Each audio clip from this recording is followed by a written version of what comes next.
joining us. My name is OMONDI, and this is KTV Primetime News. It is a Tuesday, the 4th day of October, the year 2022. Tonight, we have a lot in store for you and what is happening in the country and, of course, beyond our borders. And today, the day has witnessed the country, of course, the legislators who are elected in different constituencies convened today for the first plenary meeting to deliberate on the House leadership. Of course, we have seen in the Senate, they have already completed the business of the day, but the sitting was adjourned in the National Assembly because they could not come up with who is the majority leaders and the majority whip, of course. But as it turns out, interestingly, the members of Parliament were saying that the law is very clear. There's no lacuna in law on who the majority is. So that's a stalemate, and we're waiting for the decision of the Speaker of the National Assembly, Moses Wetangula. Just a lot for you, but first, let's take a look at the stories making headlines tonight.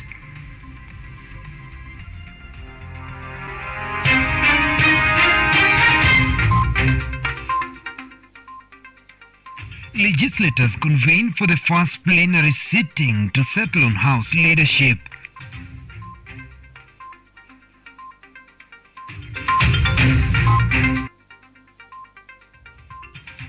President William Ruto attends the funeral service of Jackson Rirani Gachagua in Nyeri County.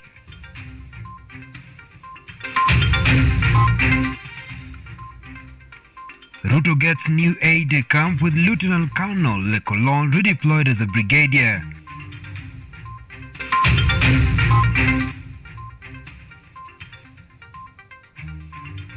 Record breaker Eliud Kipchoge back home after his battling heroics.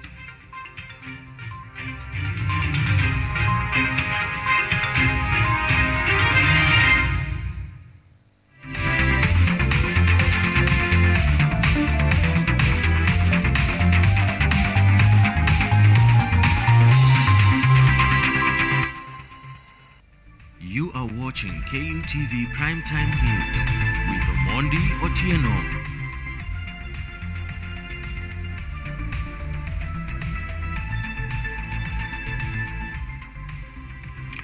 Welcome to the broadcast. I'm with the company of Samuel Kello, who's our sign language interpreter tonight. We are streaming live this broadcast on our social media platforms on Facebook, KUTV Kenya, on Twitter, KUTV_Kenya. It's also live on YouTube on KUTV Kenya Live. And of course, in the course of this bulletin, we shall be having a discussion on entrepreneurship and the importance of personal branding when it comes to entrepreneurship. Now,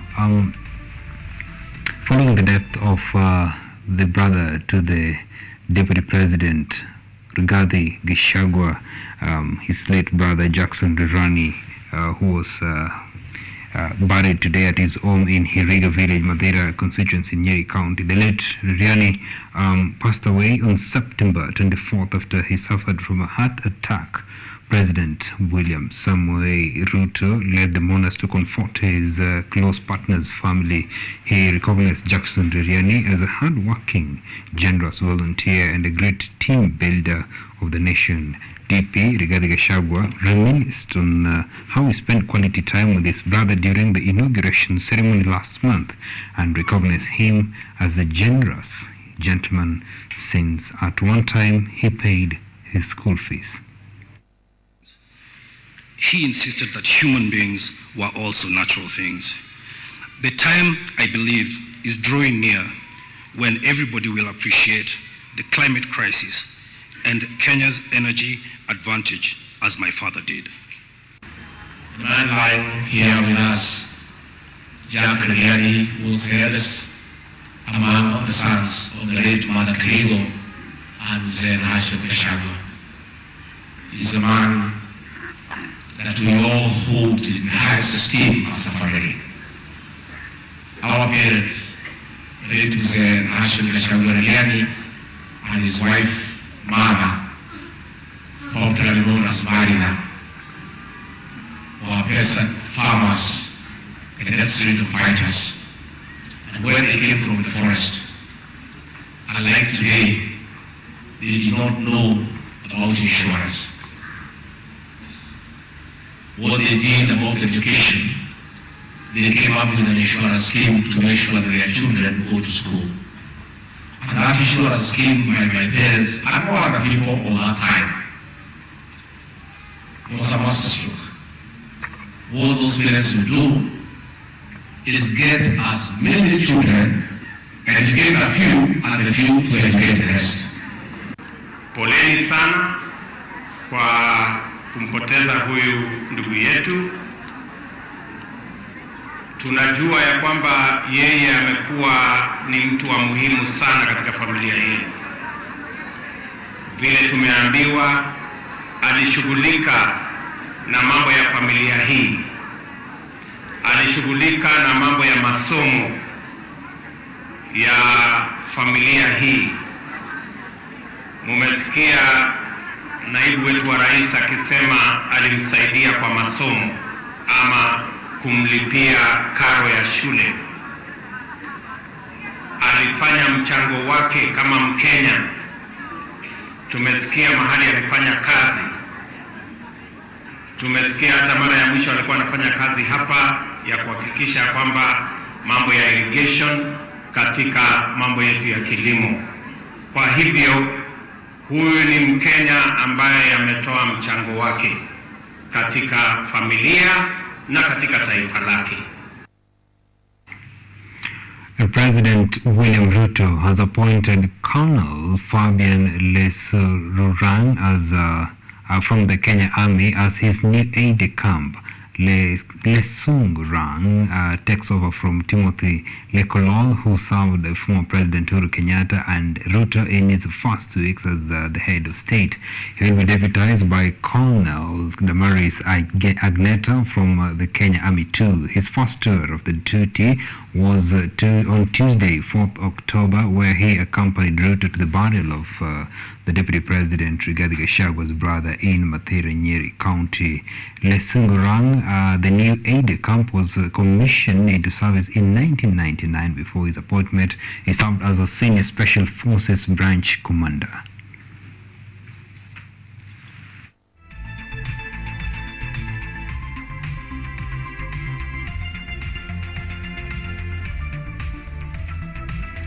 And the National Parliament and the Senate today held their first official sitting after a joint opening session by the President William Ruto on Thursday. Kericho Senator Aaron Cheriot and his Kilifi counterpart Stewart Madzayo were named the majority and minority leaders respectively.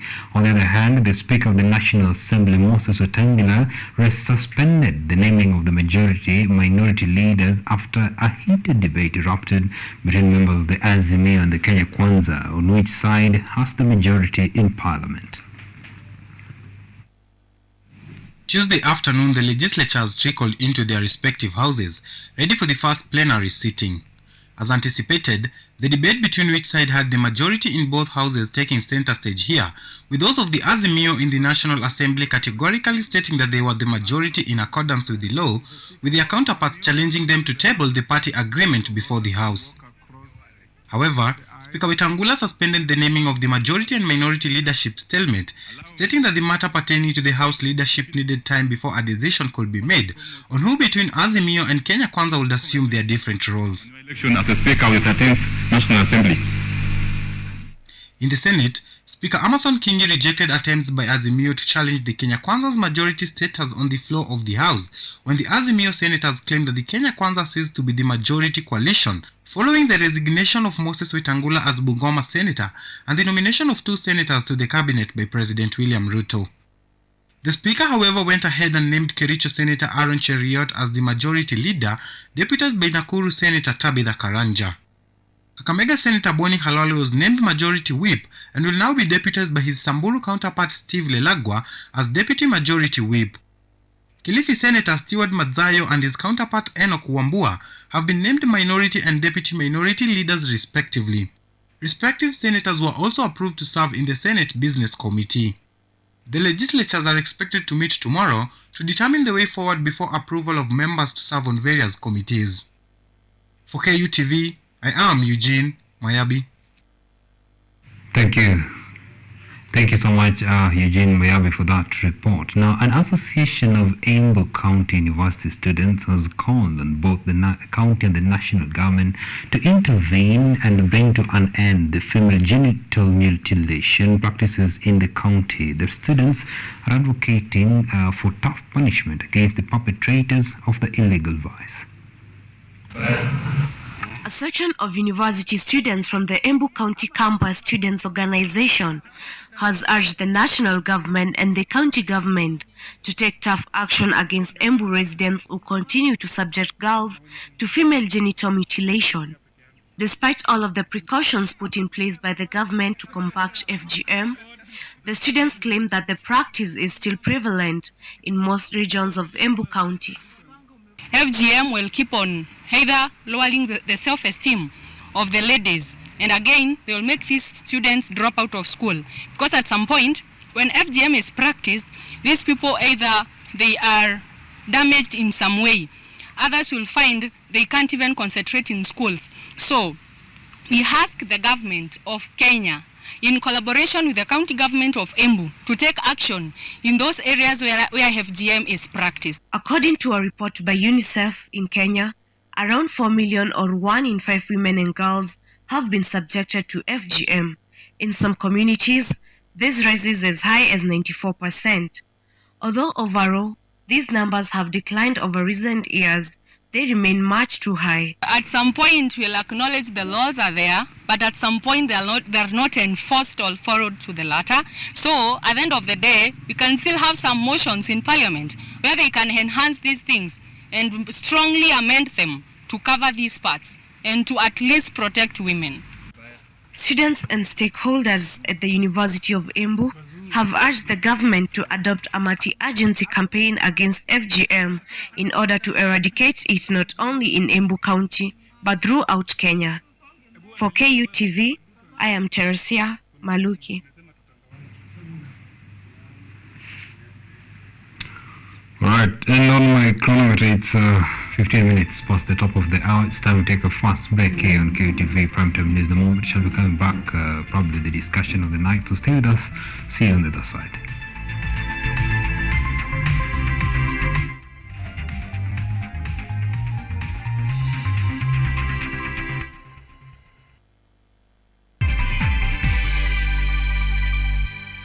Driving and riding without incidences on the road is such an amazing experience. But do you know, while many road traffic crashes are avoidable, human behavior continues to be the leading cause. Speeding, lane indiscipline, drunk driving, distracted driving, failure to wear a helmet, and failure to use available pedestrian ways have been flagged by NTSA as the fatal 6 behaviors likely to lead to a fatal crash and serious injuries. As part of the Usalama Barabarani campaign, we request all road users to prevent these fatal 6 behaviors for their own safety and that of others. When driving, ensure your speed is within the stipulated limits. The road ahead is clear before overtaking. Stick to your lane. Keep left unless carefully overtaking. You're well rested if driving on long distances, and you never drink and drive. Usalama Barabarani starts with you. Fika Salama. This message is brought to you by the National Transport and Safety Authority and the European Union. We are going to roast the chicken as whole as it is, so we call it a family platter roasted chicken which has been marinated, and we are going to serve it together with roasted potatoes and a dip. That is the first one. Then the second one, we're going to make a salad. Out of the same chicken, we're going to make a salad that is going to be served with a dressing that has the concept of Italy. So it's called the Italian classic dressing.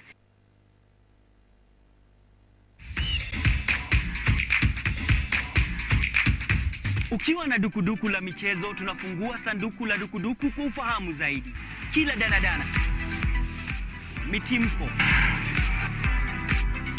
mifiatuko na harakati zote ugani, sisi ni wako mwandani. Kukurukakara zote nyanjani, haziwezi kuangaziwa zaidi ya micharazo michezoni. Mimi mwanaspoti wako matata Peter Pinches Mwaora, ndakuwa na jopo lenye maarifa sufufu, nikufahamishe na nikuburudishe wewe shabiki shakiki kwa uhakiki na kindakindaki.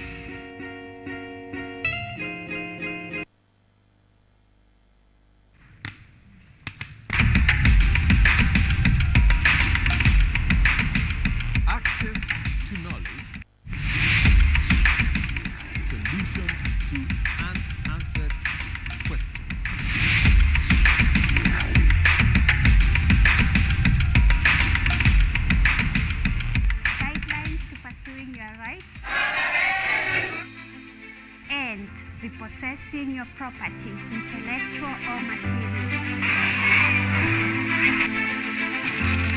This and more only on Law Matters.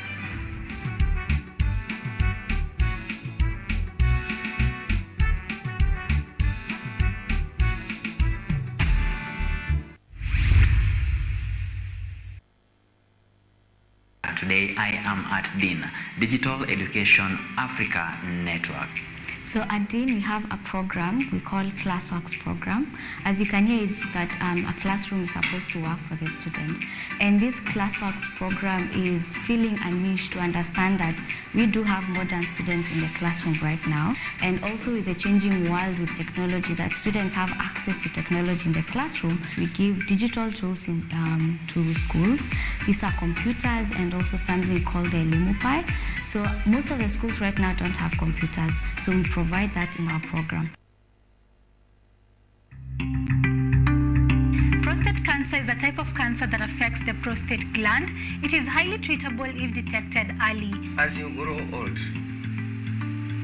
the risk of having prostate cancer become high. Men above 65 years and above, you find that 2/3 of patients with prostate cancer, their age is 65 and above.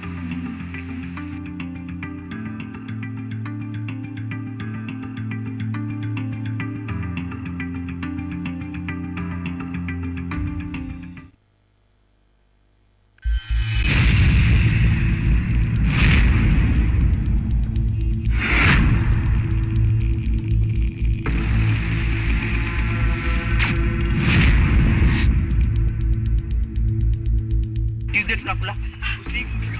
Tuachane na break kwanza, tuende lunch. Chapo. Ndio.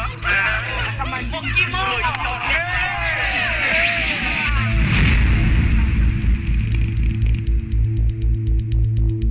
Rasha piga shada kuna giza. Sikinai tujinai siweke story. Kata maji pia shada liko nasio nikosa msupo si stress. Kama rende kisha basi nipe. Najua ni big up, brother, ukiwa adriva big up, sis, big up, shows, mamba, big up, oya, wase wote, okay, my principal, big up.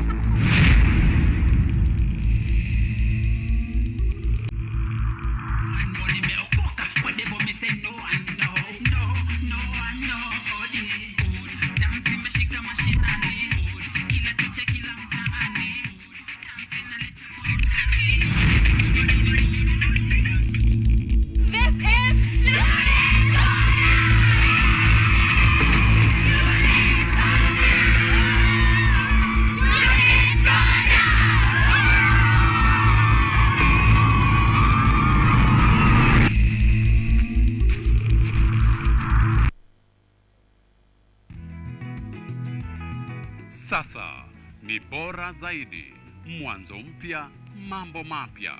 Msimu mwingine wa Boresha Kilimo unakuletea teknolojia ibuka, kilimo mseto, uongezaji thamani. Teknolojia dijitali ya mauzo inawezesha ufikiaji wa masoko. Soko moko yako, mahangaiko yako ya kufikia masoko yamefika kikomo, manake tunao Mkulima Yangu. What Mkulima Yangu does is it connects farmers with the market. Hii ni Boresha Kilimo kwa ushirikiano na Mkulima Yangu. Atafutaye hachoki na kichoka kesha pata. Kwa makala maalum ya kilimo, ungana nasi kila Jumamosi saa 6:30 kwenye kipindi ukipendacho Boresha Kilimo.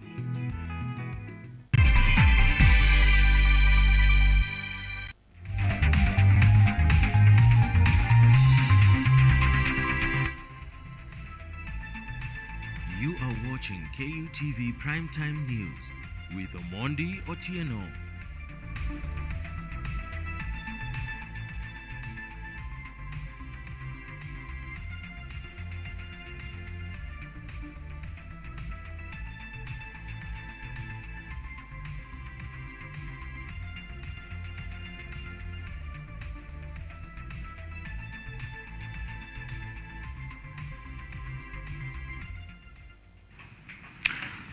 Welcome back, and thank you for staying with us on KUTV Primetime News. And if you're just joining us, we are streaming live our broadcast on our social media platforms on Facebook, KUTV Kenya, on Twitter, KUTV_Kenya. It's also live on YouTube at KUTV Kenya Live. And of course, now time for the discussion. If you might be having questions, just tell me in the comment section. We'll be able to read them out to our guest. Now, the political armaments which came in handy during the campaign periods are back to the stores, and Kenyans are now picking tools in readiness for work. Unemployment, however, still remains at the high level and continues to dominate news headlines in Kenya. Some citizens are opting to ply the entrepreneurship route to unhook themselves from the vessels of the crisis. In the path of entrepreneurship, it's important to know the nitty-gritties of branding, and that basically lays the foundation of our discussion tonight. And joining me is mentor, leadership coach, and lecturer Austin Omanya. Thank you so much, Austin, for joining us tonight. Thank you so much for inviting me here again. All right, now let's get the ball rolling. And I think the gist of this discussion would be on branding, both on business and personal branding. So, what's personal branding? And in the wake that young men are desiring to venture into businesses, and I think so. Personal branding is also important when it comes to career. So, what exactly is personal branding when you're talking about branding? Wow, that is a wonderful question. First and foremost, branding is not very unique to so many ears. But one thing when we talk about personal branding, we talk about the unique attributes somebody has that is going to make you different from another person. Mm-hmm. Me and you are totally two different people. You may be twins, but you possess different qualities. So when we talk about personal branding, it is the qualities, the unique features that somebody has that is going to make you stand outside here. Mm-hmm. And the way you said, unemployment is real, and guys, white-collar job is invincible. Mm-hmm. So if you don't have these attributes, then you're gonna tarmac for so long. Mm-hmm. But I thank God we are here today to help somebody struggling back at home there. Absolutely. So it's also very important that you say that when talking about personal branding, you're talking about unique attributes that make someone to stand out. So for the interest of those who may want to know, what are the examples of these unique attributes that will make someone who want to stand out? So what are some of these unique attributes? Wow. The unique attributes could be your communication skills. Mm-hmm. Actually, when we go to the world of business, you must be an expert in communication, because business is about lobbying, it is about networking, it is about collaboration. So you must possess these attributes so well. So communication skills, very important. Networking skills, very important. How are you able to blend with people? You must be a good planner. And this is where sometimes I get it wrong with young people. Waking up and you don't know what exactly you're going to achieve for that day. And that is why I normally advise people outside there that you can never start your day without what we call to-do list. Mm-hmm. Because if you fail to plan, you're planning to fail. Mm-hmm. And eventually you will be down there. Mm-hmm. So planning, management, and all these will give you best attributes to personal branding. Mm-hmm. We have self-discipline. Self-discipline in the sense of time management. Are you a good time manager? If you're not a good time manager, then how are you going to create difference outside there? Because this world belongs to those who will say, yes, that is the bull. I'm going to take it by its horns and I'm going to get where I want. Mm-hmm. Yes. All right. Well noted, Omanya. So I don't know whether really personal branding and business branding, because we understand that branding is not only on the personal level. Also, I think for most people who knows about brands, knows in the business arena. So the personal branding and business branding, do they intermarry at some point? Wow, that is amazing. You can never separate personal branding and business branding. Mm-hmm. Actually, do you know what? People buy you because you are a brand. Mm-hmm. People can never come to your business and you are not a brand. So if today I'm in a business, there's a kiosk I'm running somewhere there, people would want to first of all buy me before they buy my products. So that it is very important that we blend the two. The two blend so well, because your business will not go walk outside there and lobby for clients. It is you to do this work. I mean, it is you to do, marketing and all those. So personal branding and business branding, all these goes hand in hand. Because if you are bloggers, however much you are going to brand your business with graphics and all those beautiful colors, still it is going to be useless. And you've seen several businesses in town which are not doing well at all, despite the fact that the owners tried, doing a lot of graphics and all that. So it is you who people are going to buy. Right. So personal branding becomes number one, and then number two, business branding. But there's a very good correlation between the two. All right. Maybe just to borrow from the point when you told us of the unique attributes of personal branding. I noted them here because they're also of importance to me. Communication skills, networking skills, being a planner, and management, of course, and self-discipline.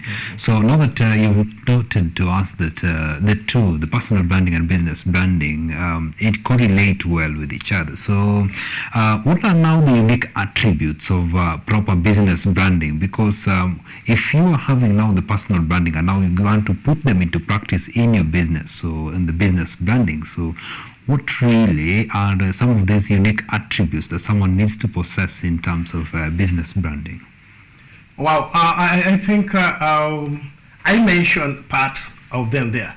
But for you to understand these, briefly allow me to just take you through the steps of personal branding. Right. Then we look at the attributes of branding a business. Right. I think that's going to help you so much. Sure. Number one of the best steps of personal branding is knowing yourself. I talk to people here and they are telling them about what we call the identity. Who are you? Even if you have a very good product, but still you don't understand yourself as the proprietor of that particular business, then you may not go very far. So you have to know yourself. Number two, you have to know your audience. Who is your target audience? Yep. Are they middle-aged youths? Are they children? Are they elderly people? Are they women? Yep. You have to know your audience and you get it well. Then number three, focus on reality and not perception. Most of us will always go with perception. Oh, people are saying about this. The world of reality is the best world somebody can live on because it is an everlasting world. Perceptions are good because perception also refer to branding, but focus on reality. Right. And this is what is going to help you solve problems. Then, communicate your brand. Communication is coming here again.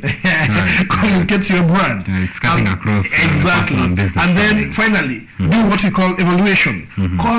Consistently evaluate your progress. Evaluate your progress. And you see, as a person, as a human being, you have to evaluate yourself like every day. Because we don't have the power to change yesterday. We don't have the power to know what is going to happen tomorrow, but we have the power to command today. Right. So do a self-evaluation, self-assessment every day. Now, back to your question. If I have a business, yes, what will be these unique features that I need to operate as an entrepreneur? Right. Last time I came here and I told you that, majority of people will start business. They are businessmen, they are businesswomen outside there, but they are not entrepreneurs. Absolutely. Entrepreneurship is now bringing your unique qualities to tap a potential somewhere and create a business that can solve a lot of problems in the world. Right. So one of the qualities that you have to have is what we call creativity and innovation. Creativity and innovation is everything. Because when we talk about problem solving, You need to be creative. You can study the environment, you scan the environment, and you exactly know what do my clients need at what time. Right. This is going to help you go a milestone. That is creativity and innovation. And then there's problem solving. Every product or service must end up in solving somebody's problem somewhere. Guys, let me tell you, we have very few problem solvers in the world. Most of us are troublemakers. Most of us are troublemakers. And do you know what? I want to amaze you. The bigger the problems you solve, the higher the chances of getting richer. All right. The higher the reward. You'll get rich, by the way, depending on the amount of problems you solve. If somebody tells me that they have a lot of problems they have been solving in the office the whole day, then I know that person could be earning a lot of money by the end of the day. So problem solving skills, very important. And then the one that we've just talked about here, communicating your brand. You see, I could have a good product, I could be offering good services there, but not unless, guys, I tell you that I am a corporate trainer. I can do for you team building. My company is called Global Strategic Pillars Consultancy. Unless I communicate, I tell you all these facts. You may never know. There are so many ways of communicating. Just allow me to mention some few. How do I communicate my business outside there? Guys, God has blessed us with technology. And technology has done everything. I remember when during COVID-19, nobody could go on the street to market their businesses. But people could go online. And by the way, for your information, I started a program online that I never knew could pick and even pay my bills because I lost my job, I lost everything. So I started a program online called Mind Your Mind. That was an online program. I used to do a poster, I share with all the WhatsApp groups. Guys, let me tell you something. If you can use your WhatsApp group so well, you are going far. Instead of joining WhatsApp group for Matanga, for what, you are feeling ratio, you are feeling a capacity that could help you nurture and grow your business. All right. Now, Othen, it's good you've told us a lot concerning branding. And at some point, of course, maybe just to borrow from what you say, that most of us are we create problems and we are not problem solvers. And if we tap into the space of solving problems, of course, we might have a good reward. We know we're living at a time when unemployment still remains a big crisis in the country and, of course, in other parts of the world. So in trying to identify, for those who might want to apply the route of entrepreneurship, how do you identify the niches? Because you're saying, yes, we have a myriad of challenges that needs a solution. So how do you identify the niches that probably now this is where I can solve the problem? So for those who want to get into entrepreneurship, how do you identify the best niche to solve the problem so that you can get the reward and, of course, solve this crisis of unemployment in the region? Wow, that is a very wonderful question. Number one, what is going to help you identify all this? Number one, anytime people complain about something, that is an opportunity. Anytime people surrounding you complain about something, then you know there is a problem. You need to solve it. Right. I don't know whether you guys love reading. You see, the only way you can learn true wisdom is in reading the books. People toil and moil to bring books into the market. And sometimes we even get free books online, but we still don't make use of those books. During COVID-19, I read a book. And in my reading, the guy was telling me in that book that, you know what? If you want to be a millionaire, sit down one day and write 20 ideas. Get me right? Write 20 ideas. And out of these 20 ideas, use the 20th idea. Do you know what I find out? That man was just trying to help me think. Because you can never think with the same perception, with the same complaints, you can never grow. Right. So, reading is very, very paramount, because through reading, you're going to get a lot of information. Guys, you know, you can even go to YouTube and learn about all this. Right. So when you hear people complaining about something, if you can go read, get information, I'm telling you, you are going to become the greatest entrepreneur of all the season. And so long as guys like us are there to take you through, you are going far. Yes. All right. Now, one thing that stands as a big problem, of course, I don't know how this one will be solved. I don't know whether someone might tap into that niche, because most entrepreneurs and probably startups, the greatest fear is on capitation. And I don't know whether we feel that the government of the day has addressed this, because during the campaigns, they were out and about talking to the young people, the young generations, and of course the SMEs, saying that there will be allocations for people who are into business. They'll be borrowing money. So I don't know whether you feel this was really addressed, and now the issue of capitation for those who are startups. Are there leverages that they might be having outside the policies that the government was trying to bring on board? Oh, wow. That's amazing. There is something I want to correct before I can answer that question vividly. Number one, you don't need capital to start a business. And that is the rendition that I've been going all along. That I want to start a business, but I don't have a capital. No. The first thing that you need as an entrepreneur is an idea. This idea is going to give birth to a lot of things, including that money that you will need to start that business. Because anytime you want to start something big and you are thinking on how you're gonna go about it financially, then you'll never start anything meaningful. So idea is very paramount.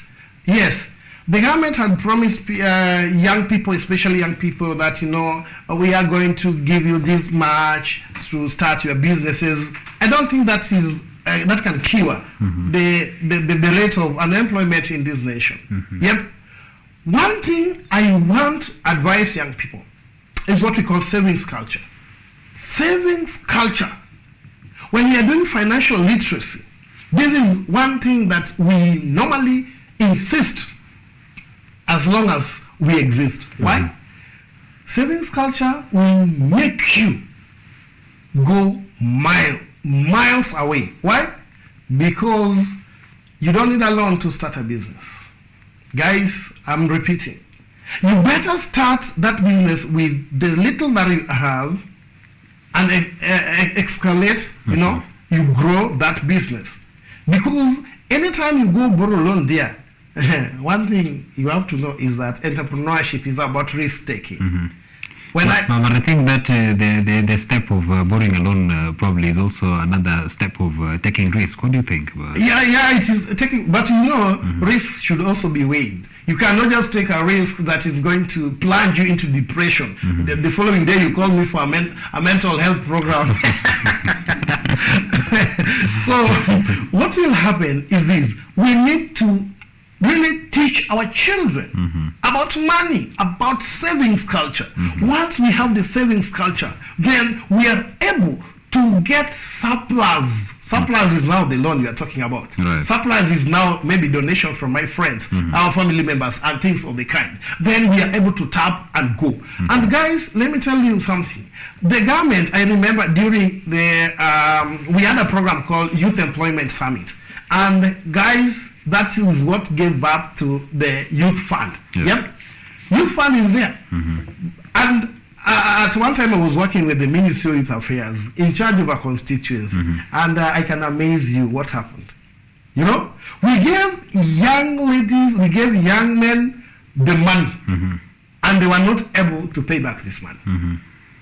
Because financial literacy is what we are lacking. Right.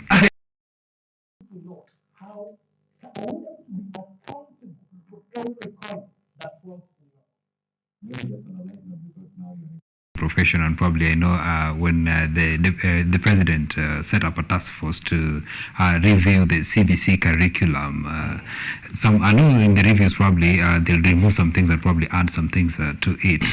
You've talked of we need to teach our children on this training them on financial literacy. So do you feel probably maybe because I know your friends are also in there, will they inculcate this culture of saving culture in the CBC curriculum as well? Or rather, it's important because you need to probably pass this message to them. CBC, as it stands, is a wonderful curriculum. I'm talking as a professional teacher, guys. So listen to me from a professional perspective, not as a politician. You have a minute, Austin, for that. CBC is good because CBC inculcates what we call life skill. And life skill is what most of us are lacking. In fact, there is even financial literacy in CBC. How I can plan my budget. When I go to the supermarket, I need to write the list of things I need to purchase, things of the kind, and then I be accountable about this. So CBC will also help because it inculcates what we call life skill, and that is what we need in this generation. All right, that's it for tonight. Thank you so much, Austin, for your great insights. And of course, we also need to have much on this, maybe on the CVC, the task force, and everything. Just a lot of discussions we need to have moving forward because Kenyans are having the tools, of course, that we need to get to work. So with that, we're taking a very short break. Shall be coming back with more. Stay with us.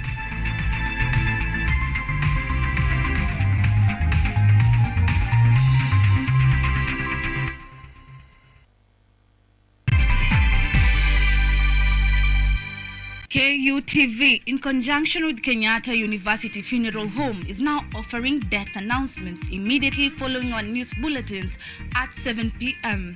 At this sorrowful time, as you share in your grief, allow us to communicate your announcement of your loved one on KUTV in both Kiswahili and English. For more details, kindly inquire at the KU Funeral Home Service Desk or call 0736 928 380 or dial 020-359-9054.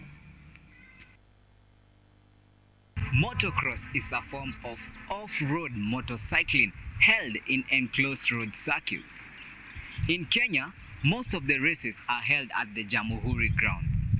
In today's episode of The Future, we focus on young motocross enthusiasts from Kenya and neighboring Uganda.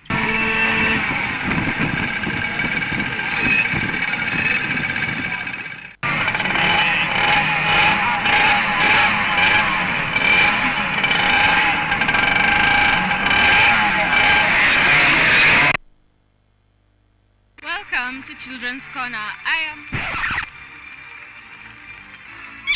Welcome to Children's Corner. Children's Corner.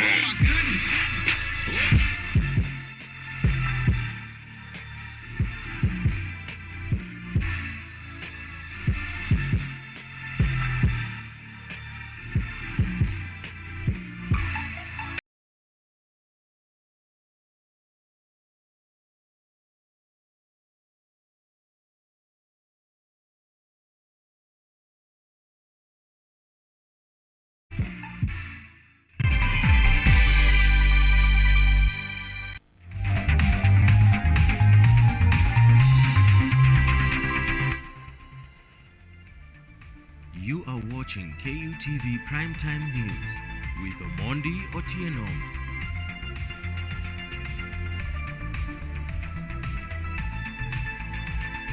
All right, welcome back. Thank you for staying with us. Let's carry on with the bullet now. President Ruto today made a speech on the development manifesto at DP Gachagwa's elder brother's funeral. The President Ruto, who was accompanied by the First Lady Rachel Ruto and other senior government officials, arrived to comfort Gachagwa's family, where the head of state aired a lot of development plans for the nation. At the burial ceremony of Jackson Rigathi Gachagua on Tuesday, October 4th, President William Ruto arrived in Nyeri for the first tour as president, accompanied by his allies, where he expressed Kenya's development agenda. In his speech, the president promised to lower shillings 3,500 to at least shillings 2,500, hence boosting production, saying that farmers won't be left behind in the development even after the prices of fertilizers were brought down 2 weeks ago from Kenya shillings 6,500. Ile budget tuko nayo sasa inatufanya tukope karibu shilingi bilioni 900. Na hiyo kukopa lazima tuanze kuipunguza kwa sababu tunaweka madeni makubwa kwa wananchi wa taifa letu la Kenya na hasa kwa wale ambao watafuata baadaye. Lazima tuanze safari ya kupunguza madeni kwa Wakenya. Saa hizi deni la Kenya limefika karibu trilioni 10. Following the huge debt of around 10 trillion overlaying on the country, Dr. Ruto promised to drive a new budget to the parliament next month. The budget's planning and finance allocation will aid to lower this debt and as well as avoid loaning from the world grantors. Ndio mimi nimesema juzi budget hii tuliyo nayo nataka kwanza tupunguze bilioni 300.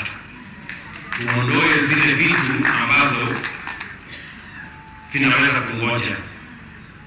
Ili tupange kwanza tukamilishe barabara ambazo zimeanzishwa, tukamilishe mambo ya maji ambayo yameanzishwa, tukamilishe zile vitu ambazo zitatusaidia na pia tuweke pesa katika mambo ya kilimo ili tuweze kuzalisha chakula, tupunguze hii gharama ya maisha ambayo imepanda katika taifa letu la Kenya. The government will now be able to concentrate on the existing development initiatives, including roads construction, universal health coverage, and water projects. The burial comes as DP Rigathi Gachagua buried his other brother. Residents of Gatitu area in Thika town in Kiambu County raising complaints over the ownership of the public cemetery land as claimed by the 3 private developers, and according to the residents who are sun sailors, they claim that the land is a public property and vowed not to let go of it. Trouble is brewing over a 50-acre piece of land that has over the years been used as a public cemetery at Gatitu area of Thika town, Kiambu County. Private developers who are alleged to have interest in the land have come forward in a bid to grab this land that residents claim is theirs. This comes after a court order was given to have the residents evacuate the land. According to Maina Mundia, the chairperson of more than 100 sand sellers, they started their operations as grave diggers before shifting to sand selling, which they have done for a long time. Hapa nilikuja mwaka wa 1998, sasa niko karibu more than 25 years hapa. Na ile kazi sasa tulianza na kazi ya kupewa kazi ya kuchimbia watu, tunawazika hapo, lakini baadaye juzi kuna mwenye alitokea tu ghafla. Na tuko wengi, tuko watu 106 wenye wako registered kwa sako yenye serikali ilituambia tujiunge, na tulijiunga, tuliregister 2000. His remarks were echoed by David Kiguru, who has lived in Thika for over 4 decades, calling for public participation before the land is taken away by the developers. Na hii kaburi hata serikali inajua. Hata serikali ya Kanjo inajua hii ni kaburi na iliwekwa inawekagwa watu wapi huku. Hata ule mwingine hata wacha hata huyo hata serikali ile ilikuwa ya mbele ya Nyayo bado ilikuwa inajua hapa ni kaburi. The sand sellers on the other hand are worried that the possible eviction could render them jobless. Na ndio sababu sisi kama watu wadogo tuliamua kukuja hapa kufanya kazi kuliko kwenda kufanya mambo ambayo haistahili. Kwa hivyo tunaomba gavana wetu wa Matangi na MP wetu Alice, tunawaomba wakuje watusaidie kwa hii mambo ambayo tumeingiliwa, titiposa tutoke mahala hapa. This is not the first incident of land grabbing in Kiambu County.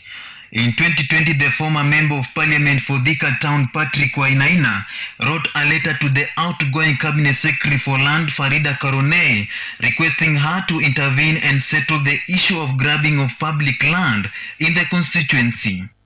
Reporting for KUTV, my name is Shadrach Simiu. NCR Governor James Orengo has today sent home chief officers and the county secretary on compulsory leave to pave way for the independent audit of the county's financial transactions and human resource. He spoke this during the task force inauguration, which is being presided over by the former Auditor General Edward Oko. A section of Siaya County officials have been sent on compulsory leave by Siaya County government following a move by the County Governor James Orengo to pave way for an independent audit of the county's financial transactions and human resource. Orengo said the move was made to foster a conducive environment for the task force's work, as well as support for the Ethics and Anti-Corruption Commission and other investigative agencies in carrying out their responsibilities free from obstruction. In a fortnight or so after the Deputy Governor and I assumed office, we found the state of finances in Siaya County deplorable, both in terms of financial management and fiscal reporting. However, he added that all of the officers placed on compulsory leave will need to be present whenever the task force and other state authorities handling the case need them. I'm asking you to provide us with protection and security for members of the task force. Orengo revealed that the state of the Siaya County finances made the decision to implement the measures necessary. He voiced alarm about reports that some people suspected to be parts of the cartel that has been robbing the county government were already contacting task force members and threatening them with unspecified consequences.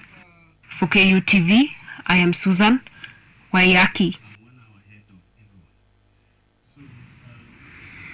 A leading insurance broker, Zamara Group, has announced plans to invest 100 million Kenyan shillings to operate its digital capabilities and customer service. The company said the program includes upgrades in its operations and technology, including launching a new online aggregator platform dubbed as Zamara that will have a full range of insurance and investment products. eZamara is our portal that enables any Kenyan to purchase insurance very simply, very easily, to be able to look at different insurance products, compare them, see what the prices are, get advice, have access to a knowledge platform to be able to understand the importance of insurance, life cycle risks, and at the click of a button to be able to access insurance, pensions, as well as investment products in a short space of time. Now, the Kenya Revenue Authority has increased its electronic seals for cargo tracking as activities increase in Mombasa Port. KRA Southern Region Coordinator Joseph Tanui saying they have increased the number of seals from about 8,000 to 14,400.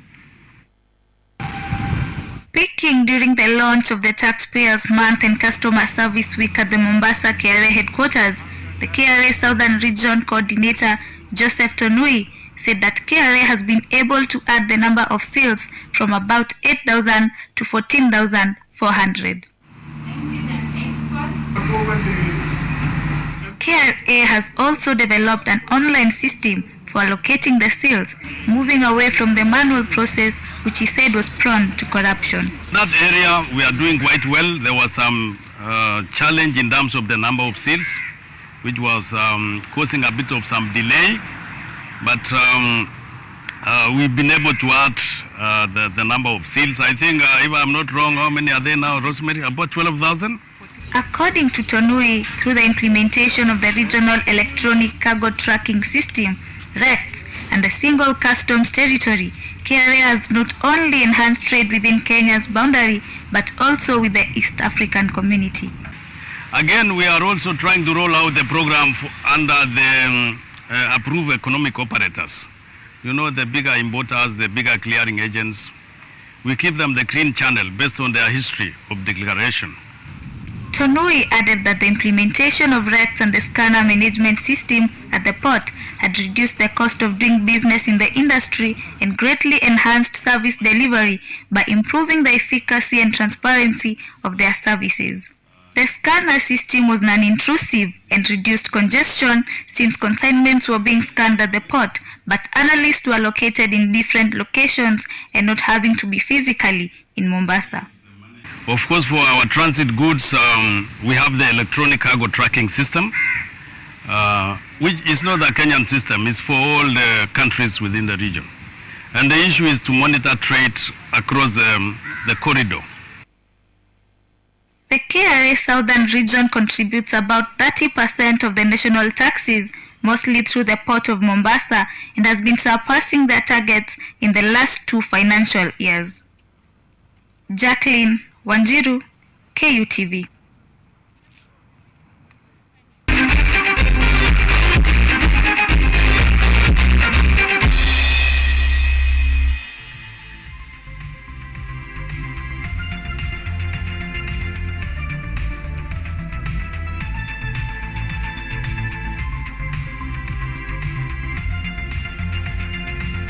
Welcome back. Let's now take a look at what's happening in the world of sports. Now, Berlin Marathon winner Eliud Kipchoge has returned to the country 1 week after smashing his own marathon record in Berlin. The 37-year-old arrived at the Jomo Kenyatta International Airport at 4:30 a.m. on Tuesday alongside London Marathon gold medalist Amos Kipruto and women's silver medalist Joycelyn Jepkoskei.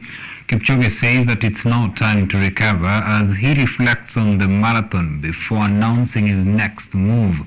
On her side, Jepkoskei was thrilled by the welcome gesture they received from Kenya Airways, while Kipruto was overwhelmed, flying back home as a winner after settling for silver in the past races.